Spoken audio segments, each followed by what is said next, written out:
And may I add my own welcome to shareholders, interested parties and staff who are attending our meeting today.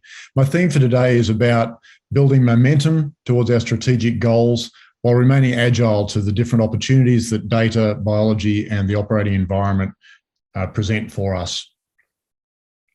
On the next slide, you can see a snapshot of AdAlta today. We are, of course, built around our iBody platform, which provides a powerful drug discovery engine to create therapeutics against targets that are underserved by traditional antibodies. Using that platform, we have now 4 programs in development. The 2 internal programs are in the fields of fibrosis and inflammation, where our lead asset, AD214, is now preparing for phase 2 clinical trials, addressing the $3 billion idiopathic pulmonary fibrosis market.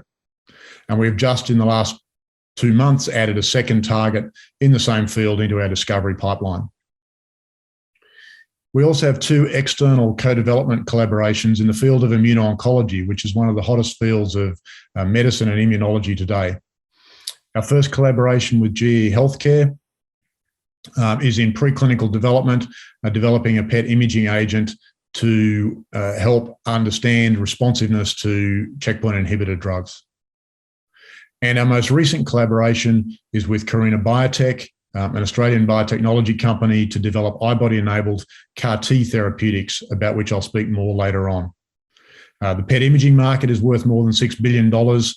The CAR-T market is projected to reach more than $20 billion by 2028. And we are continuing to build out our pipeline with additional internal and external programs, heading well towards our target of 10 programs by 2023.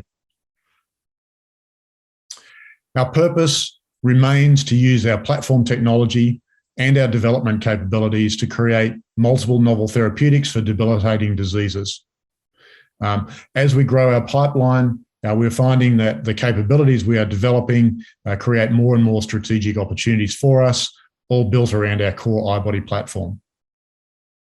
Before I move on to the progress of each of our programs, I'd like to check in against the goals that we set ourselves at last year's AGM, as set out on the next slide.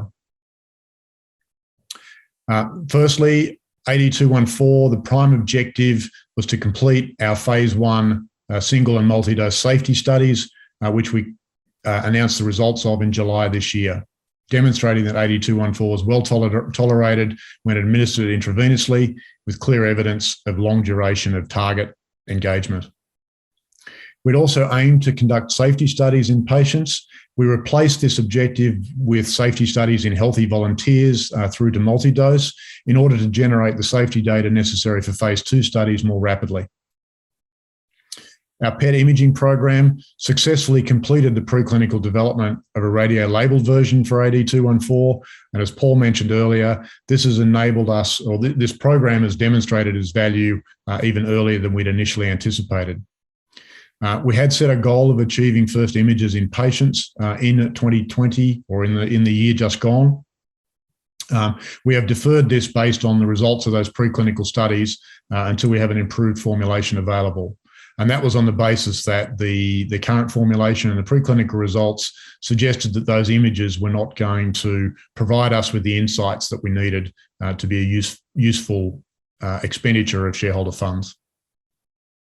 On the partnership side, we projected that GE Healthcare would commence preclinical development of the Granzyme B iBodies. This was achieved in April this year, and our engagement with GE has now been extended. In other words, we are continuing to work with them on the development of this asset. We've so far earned more than $1.5 million in revenue to date. And our second objective was a second external collaboration, and this is our multi-target CAR-T collaboration with Carina. And the first target under that program is commencing discovery shortly. Finally, we had a goal around our internal pipeline and platform development. We aim to have 2 new targets into discovery. We have the first one we have commenced internally. The second one is likely to come from the Carina collaboration. And then we've also got additional work being undertaken around formulation development for the lead programs. And in that sense, we have determined that accelerating that formulation development is a much more important near-term priority than adding a fourth new target into our development program. Nonetheless, we remain on track to achieve that goal, if not the end of this year, then early next year. Our iBody 2.0 program had specific goals for the year. We commenced the development of the iBody 2.0 program.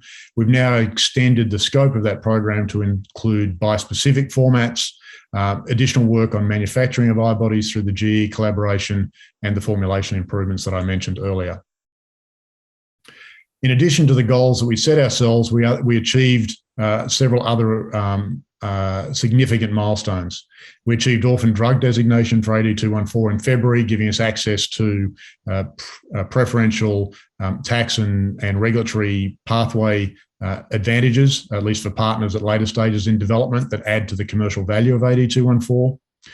We were granted 4 new patents covering AD214 in Japan and Singapore for the first time, and second patents in both the US and Australia. And we secured a $4 million low-interest loan facility on our forward R&D tax spend from the Victorian government, of which we've drawn down $2.4 million to date.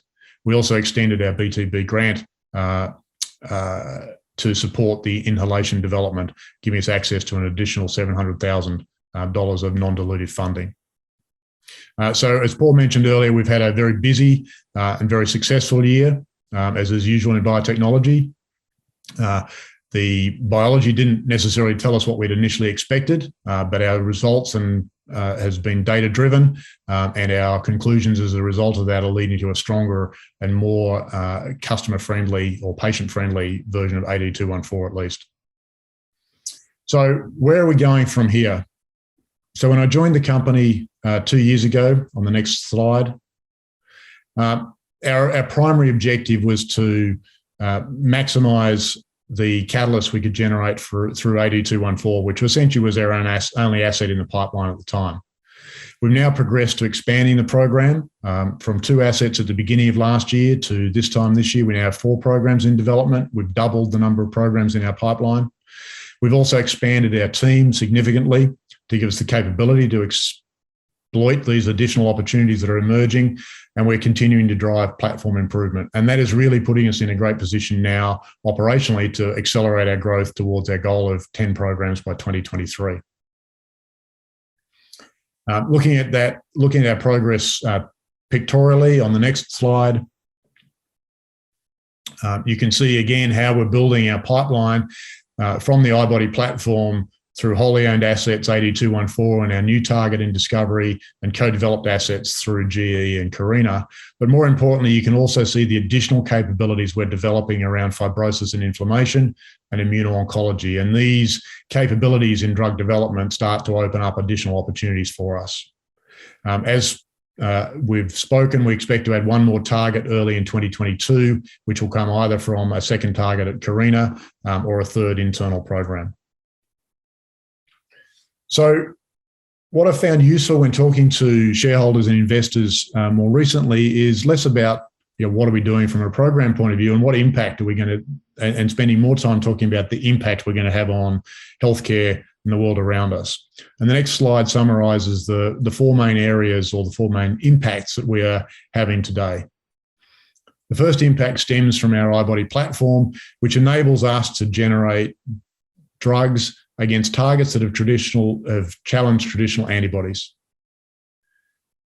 Antibodies revolutionized the pharmaceutical industry when they first came to market almost 30 years ago now, but they still can't do everything. And there is a need for more and different drug discovery platforms that can fill the gaps, if you like, that in areas where antibodies have been less successful. And this is what our iBody platform does. Idiopathic pulmonary fibrosis continues to be a degenerative and fatal disease with no good treatment options, and AD214 could meet that desperate need for new approaches.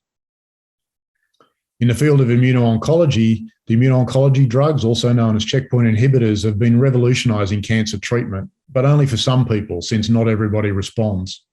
And our collaboration with GE Healthcare is about imaging patients early so we can identify those responders early, generate better outcomes for those patients. And finally, in the field of CAR T therapy, which is a subset in some respects of immuno-oncology, this brand new therapy has created new hope for many patients with blood cancer, but so far has proven difficult to extend into solid tumours. And our collaboration with Carina is one we believe puts us in a great position to be able to offer that same hope to patients with solid tumours. So I'll very quickly run through each of these 4 impacts today. Our iBody platform remains an immensely powerful drug discovery platform. The chart on the left shows the range and diversity of drug targets that we have shown to have iBodies against, within our libraries. We've so far demonstrated activity of our libraries against more than 25 different targets. A big focus is the field of G protein coupled receptors. These represent about 30% of all approved drugs target G protein coupled receptors, yet there are only 2 antibodies that have targeted them, representing or illustrating, I guess, the challenges of getting antibodies to effectively target all possible disease areas. The right side shows that the second benefit of iBodies, in addition to the ability to target these difficult classes, is the wide range of formats that we can adopt. AD214 uses the iBody as a direct therapeutic, but as we've demonstrated with our collaboration with GE Healthcare, we can also use the iBodies as targeting agents to deliver a therapeutic cargo very precisely.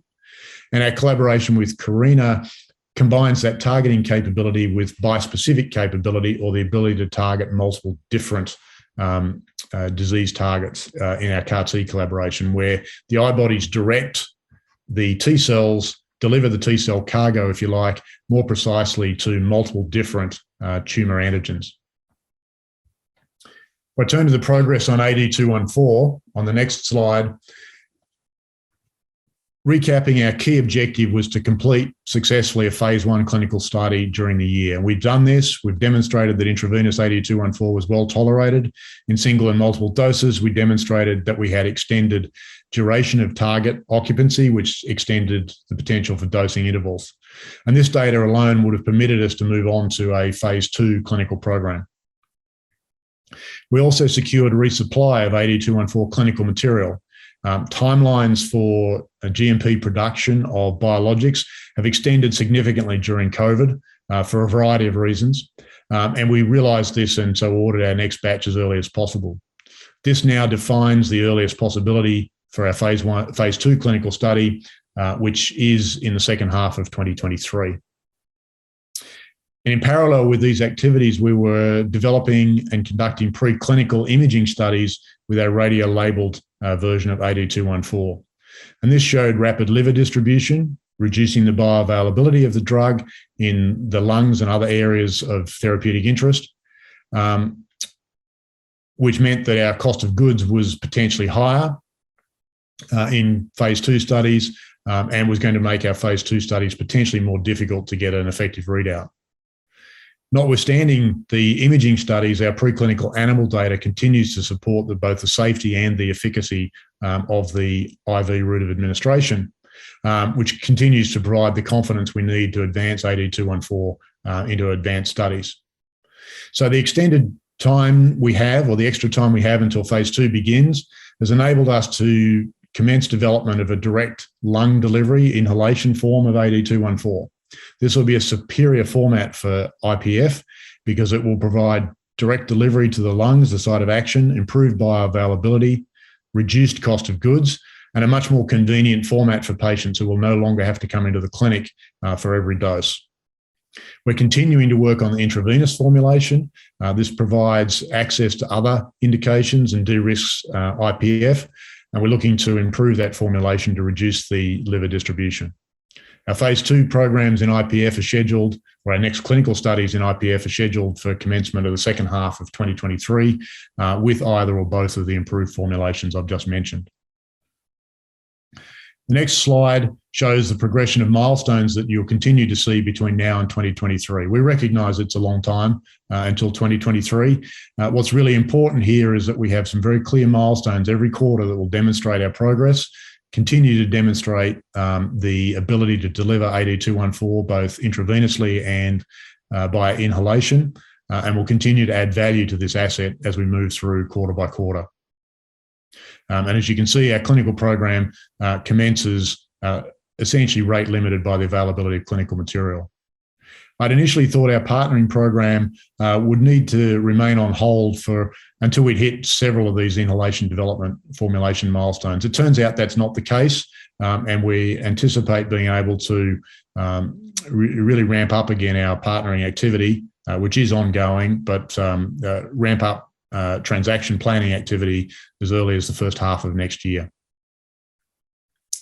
Moving on to our collaboration with GE Healthcare. Just a reminder of what we're trying to achieve here in terms of impact. Immuno-oncology drugs are designed to reactivate the patient's own immune system.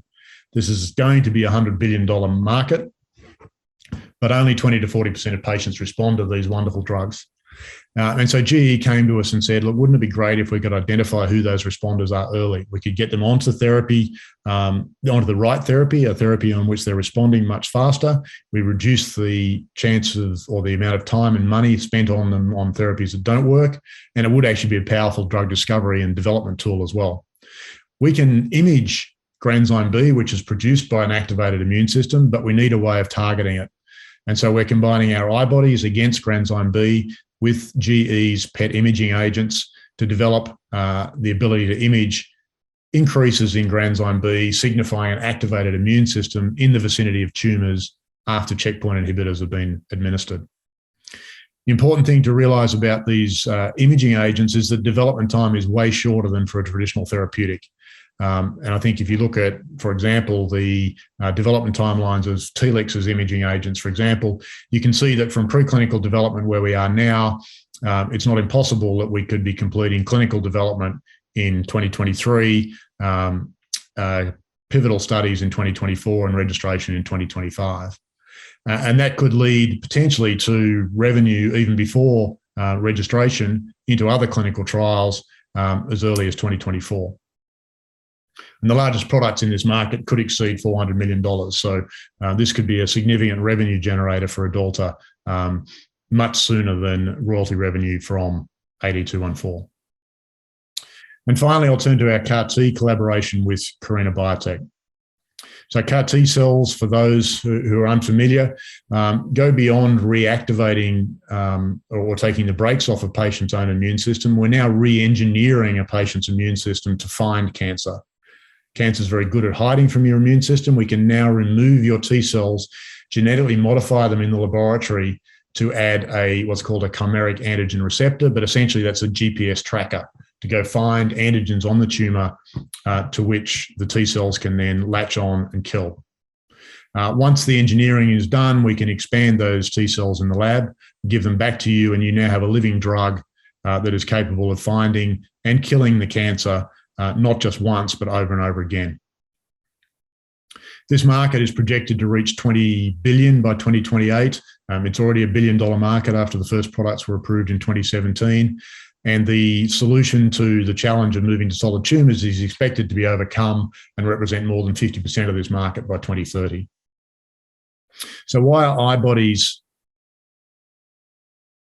beneficial in a CAR-T environment? The next slide summarises the specific advantages. So firstly, we can design i-bodies against antigens or targets on a cancer cell that have been difficult for traditional approaches. Because i-bodies are so small, they're half the size of the traditional CAR binding domain, we've got much greater flexibility in other features you can build into the chimeric antigen receptor. And this makes the i-bodies ideally suited to dual and bispecific CAR-Ts cells. A dual or bispecific CAR targets two different antigens on the cancer cell, as illustrated by the two figures on the right. The left picture is a dual CAR, two different CARs with addressing different targets, or a bispecific CAR where the same CAR binds at the same time to two different targets. And what this does, it means that a tumour cell is less likely to escape because not all tumours express all the same antigens. Tumour cells express all the same antigens. It also means that we can reduce the chance of damaging healthy tissue, which may express the same antigens as the tumour does. So these advantages, coupled with Carina's excellent CAR-T manufacturing and development processes, we believe give us a very, very good opportunity to develop these CAR-T cells for solid tumours. And importantly, we've established in vitro proof of principle already. And the next slide, which we're releasing for the first time today, shows us some of the proof of principle results that got us so excited about this collaboration in the first place.